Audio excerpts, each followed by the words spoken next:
Today we're doing a deep dive into spiritual adoption, focusing on Romans 8, specifically verses 12 to 17, based on the material you shared. Right. And what jumps out immediately is this stark contrast Paul sets up. It's between what he calls a spirit of slavery, which leads to fear, and the spirit of adoption. Which brings freedom, incredible privilege. Exactly. A completely different reality. Okay, let's unpack that. Yeah. Paul doesn't start with the privilege, though, does he? He starts with debt, verses 12 to 14. We're told we are no longer debtors to the flesh. Yeah, that's the starting point. We're freed from that obligation.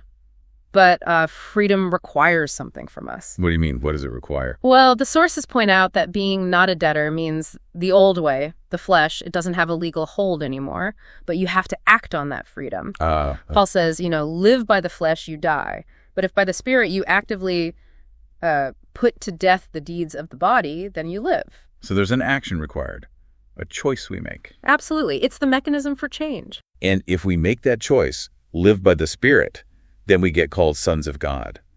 That's quite a leap. It's a massive leap, which brings us right to verse 15, the adoption itself. For you did not receive a spirit of slavery to fall back into fear, but you have received the spirit of adoption. And this isn't just like a nice feeling. The sources stress the context.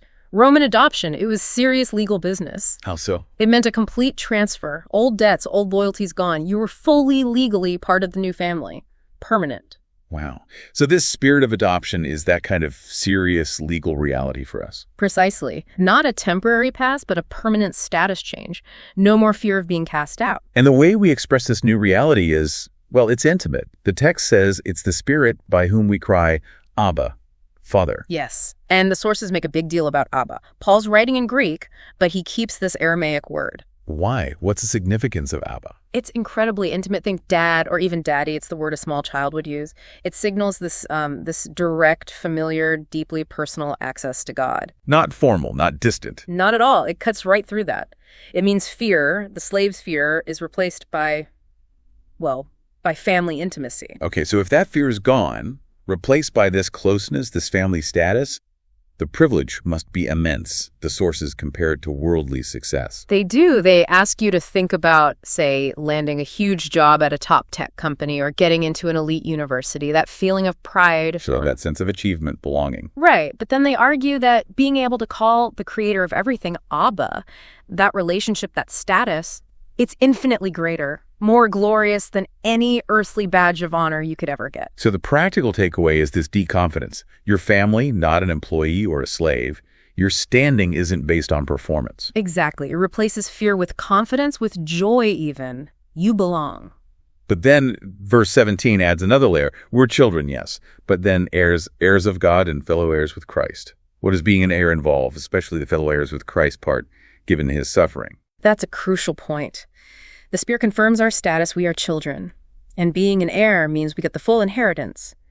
But being fellow heirs with Christ, well, the verse continues, provided we suffer with him in order that we may also be glorified with him. So the inheritance isn't just glory later. It's linked to sharing in the reality of Christ's life now, which included suffering. It seems so. The privilege includes the path. The inheritance, the future glory, is absolutely guaranteed because we're family, but the journey there involves walking the same path as Christ. Our identity as heirs is solid now, even amidst difficulties. So this whole adoption package, it really should change how we live day to day, shouldn't it? It empowers us to be bold, not timid. Absolutely. Knowing you've gone from debtor to heir, from fearful slave to beloved child, that's transformative. It should define everything. Which really leaves a powerful question for you, listening. If this status, this privilege of calling God Abba, truly outweighs any worldly achievement or honor you could possibly gain, how do you remind yourself of that daily? How do you make sure you're living out of that identity as a confident, secure child of God and not slipping back into the mindset of a fearful slave trying to earn their keep?